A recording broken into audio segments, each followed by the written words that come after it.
Morning. It's March the 24th, and we're going to go ahead and plant our Yukon Gold seed potatoes. We try to get our seed potatoes in the ground the last week of March or the first week of April every year, and knock on wood, we've had pretty good success with the third week of March. And these are our planter boxes here. They're 4 foot wide by 7 foot long, and that allows us to get 2 rows in here of Yukon Golds. And these Yukon Golds were stored in the refrigerator from last year's seed potatoes. We also have more in the refrigerator that hadn't even started eyeing out yet. But we pulled these out a couple months ago, and you can see they're starting to chit out really nice. Here's a really good one. So we're going to get them in these planter boxes. And Yukon Golds are a determinate potato, which means they don't grow all year long. I think they're a 90 to 100 day potato.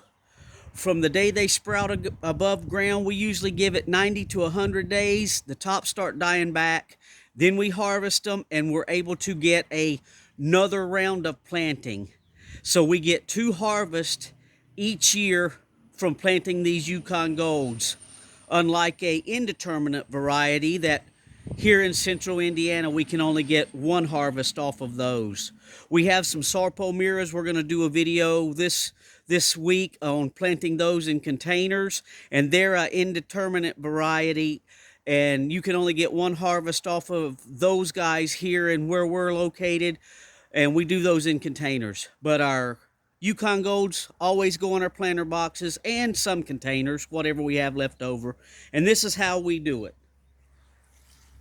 We've dug a trench here, the full length of the box, and it's about, I'd say, 9 inches deep, and it's about a foot wide. And we're gonna do 1 row here, and then we're gonna do 1 row over there in that box that I've already got dug out. And just for the shortening of the video, then I'll cover these up, and then later on I'll do the other rows, so it's not a 1 hour long video. But to the soil, before we get started, these boxes have been left open all year long, and the snow and the rain has compacted the garden soil, and you can see how nice and rich this garden soil is. It's really nice and dark and black. Been amended many years. But to that, we've got some composted mulch.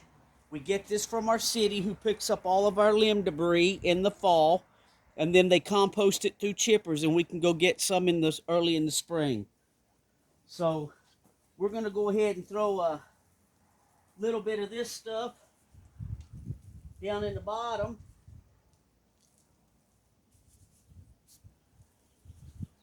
And as I put the soil back in here, I'll kind of layer it to kind of help it not be so compacted on these potatoes. And I'm going to try to get 7 potatoes in this box. So but first we'll get our fertilizer in there. About to jump the gun there. So what I've got here is a little bit of sulfur. And sulfur is good to drop your pH in your soil. Potatoes like a little lower pH, and it helps with scab on your potatoes.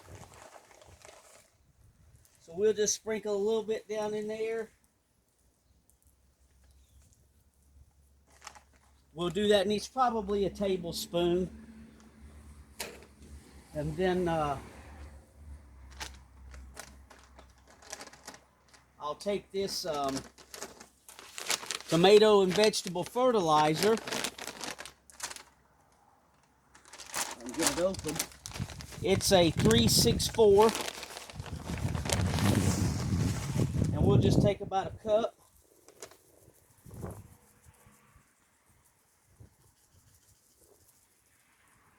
Put that down in there. And then we'll take some of this bone meal. It's good for bulbs and tuber vegetables. It's a 680.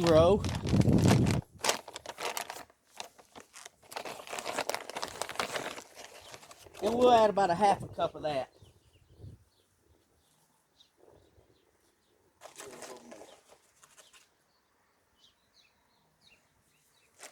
And also, walk around here and grab this.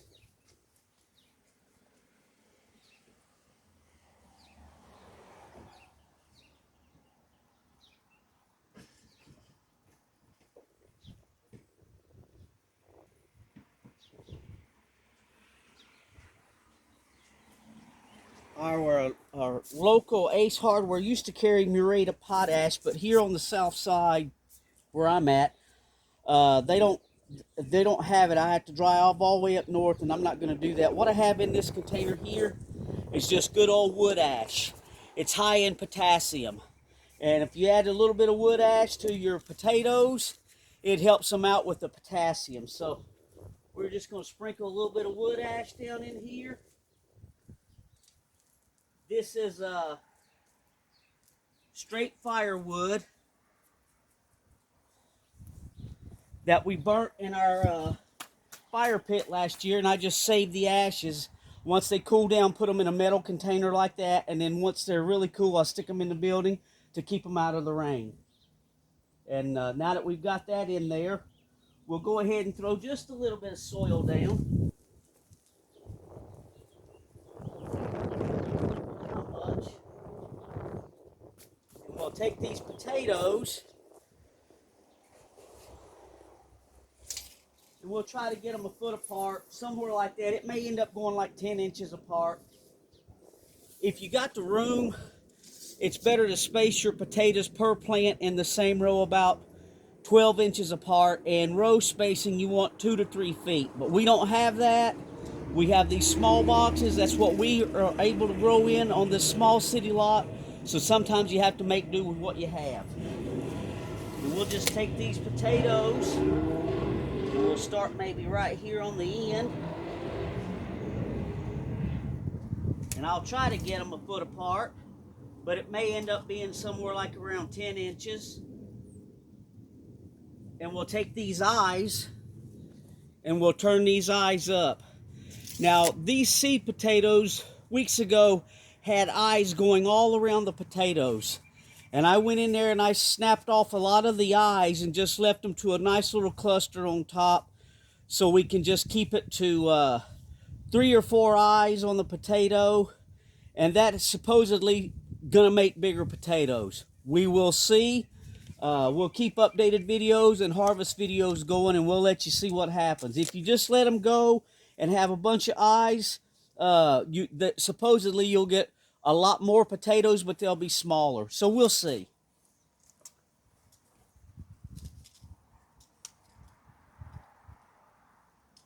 And I broke those eyes off a couple of weeks ago, so it had time to, little areas where it was broken off had time to heal back over.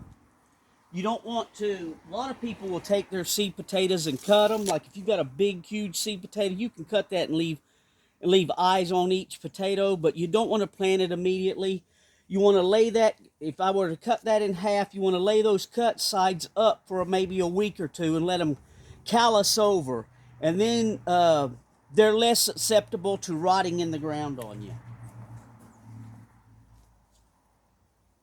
But we have plenty, so we don't have to cut them.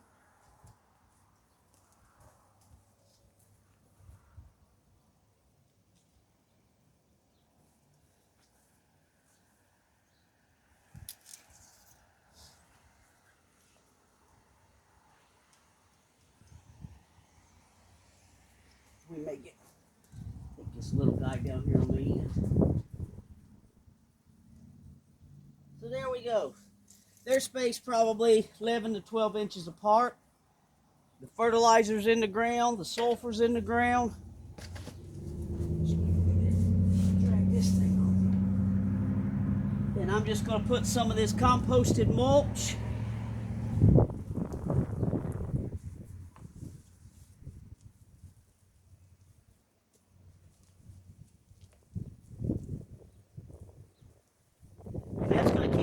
decent area in there where these tubers can breathe and move around a little bit, and it's not so compacted on the soil.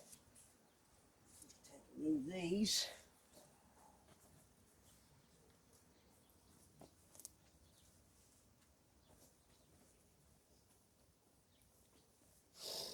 And then what we'll do is just take a little bit of soil.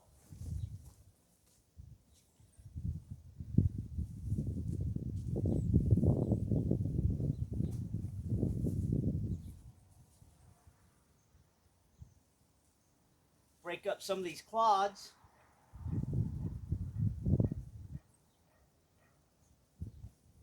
Then we'll do another little layer of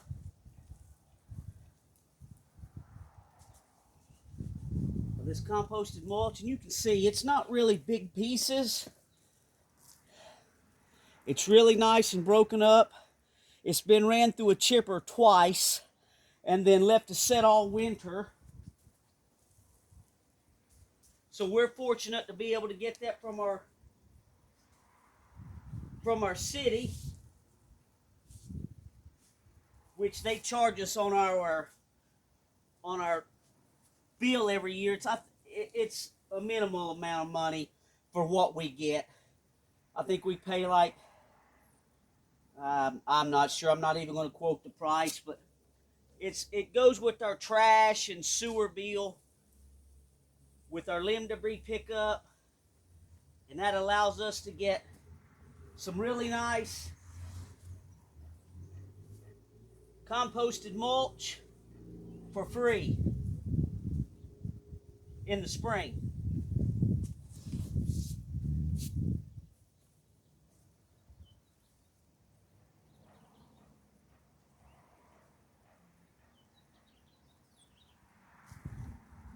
We'll just kind of do it like a lasagna.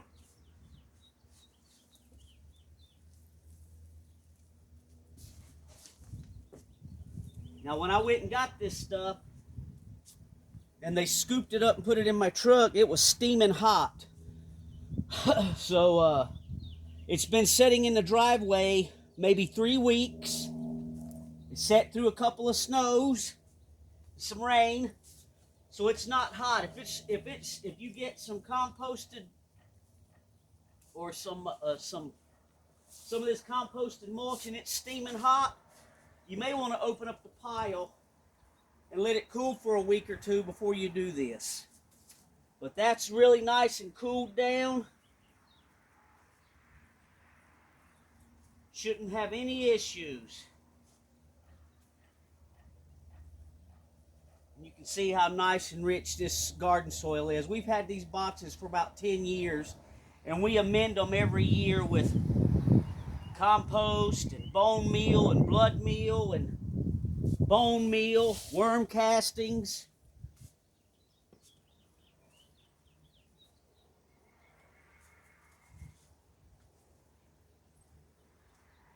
It would probably help if I'd get some potting mix with some perlite and put back in here with it and fluff it up a little bit.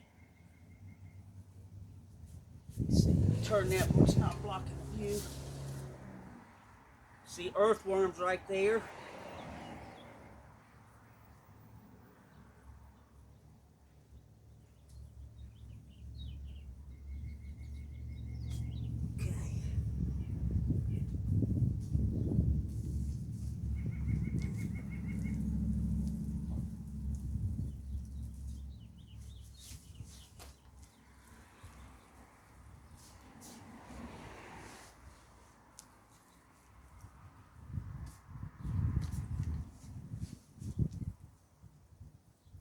And with these being a determinate variety potato, you don't have to keep mounding these up, because where we put that potato in the ground on a determinate potato is generally where the cluster of potatoes will grow. But an indeterminate, as tall as it'll grow, it'll keep growing potatoes off of the side of that main stalk. So we don't have to keep mounding it up. What I will do is put a stake on each end of this box with some string around it. So these tops, last year they were probably 3-4 feet tall. I'll put a couple of stakes on each end and wrap some string around it to keep the tops up off of the ground. So we won't have to mound any up. When I get to the level here, we're going to call it done. Shouldn't have to go back and add anything. I mean, I guess you could if you wanted to, or if you were growing a indeterminate variety.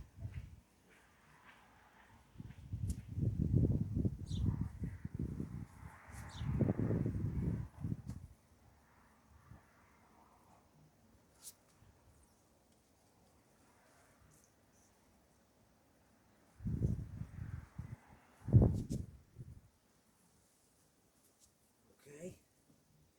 Maybe we'll do one more layer of this.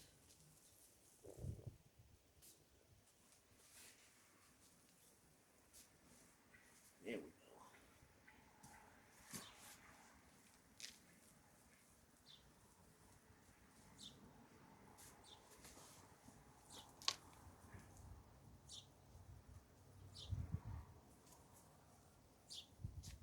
When we get both rows planted, I'll go through here and top off this box with about 1 inch of this mulch, composted mulch.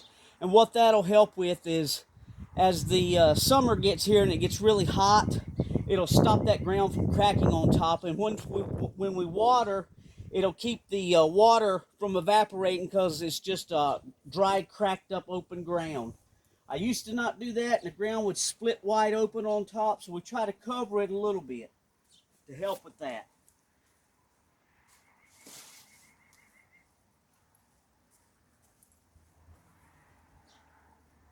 And there we go.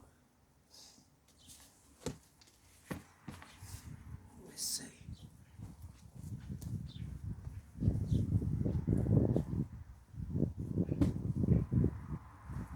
Okay, that's one side done.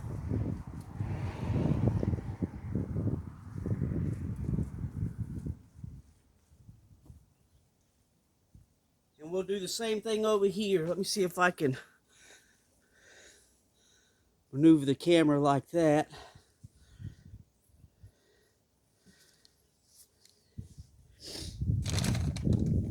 Get a little sulfur.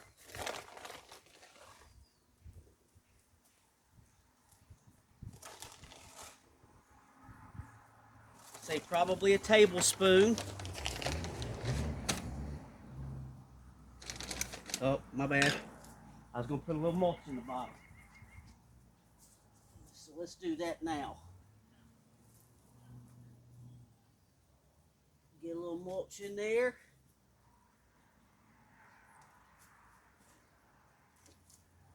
There we go. All right there.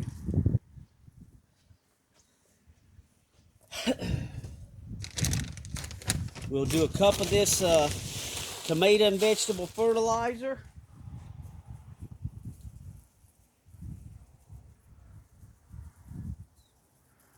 And this stuff has got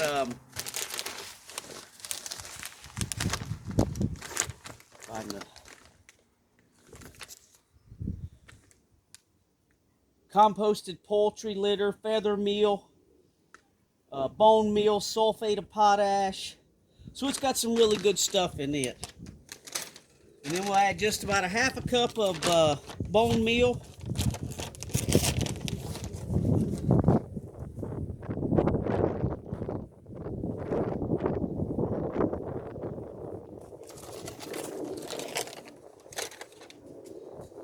Now we add a little wood ash.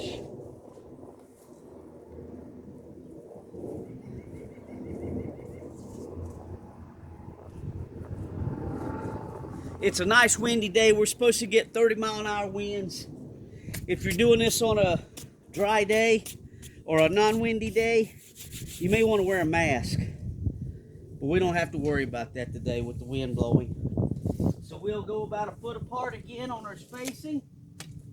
Say, as you can see, these things are chitting out really nice. That's almost a ½ inch right there.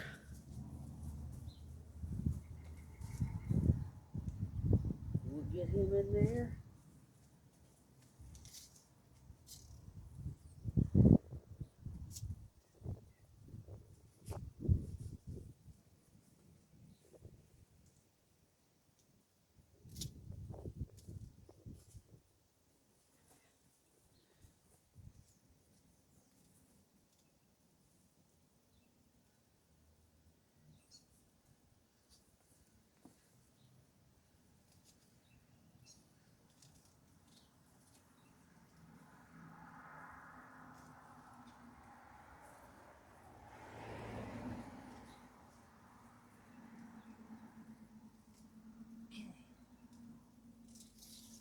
That's about a foot apart.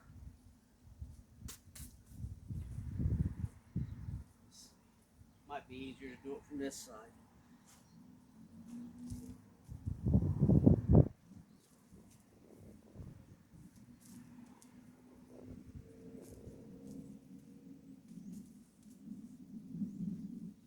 We'll bring some soil down on that. Say nice and rich and black.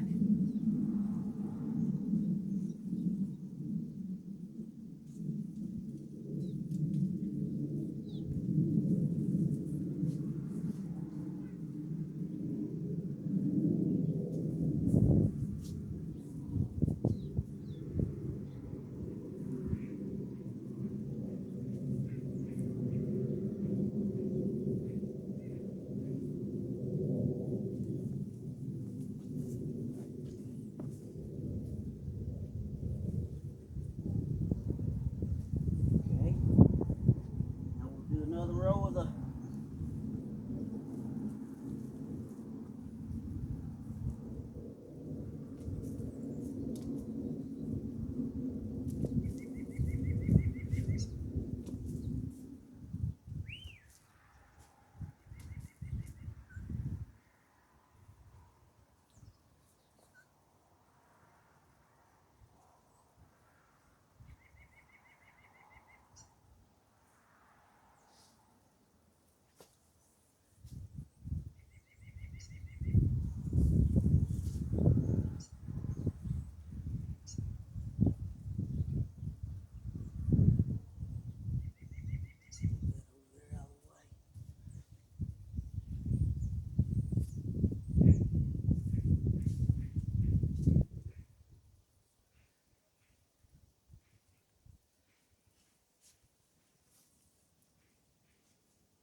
bring this back over here.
All right,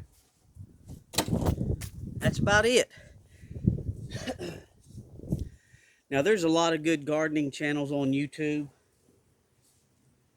that show you how to plant potatoes, a lot of different methods. We found that over the years in these boxes, that's what works for us. We do our Yukon Golds early in the year, and then next week I'll go ahead, because they're determinate. Then next week we'll do the Sarpomiras, because they're indeterminate. We'll get those in containers. And in about 4 months, 3 months to 4 months, after these have grown up and the tops start dying back, I start my count once the potatoes sprout above ground, and I usually go 90 to 100 days, and then we pull them and get them out of here. And then I'll do another I'll do another run of these Yukon Golds And we usually can up the first run and store them in our room, in a cool, dark room. And then our second run, we usually put in the refrigerator for our seed potatoes for next year. And that seems to work well for us.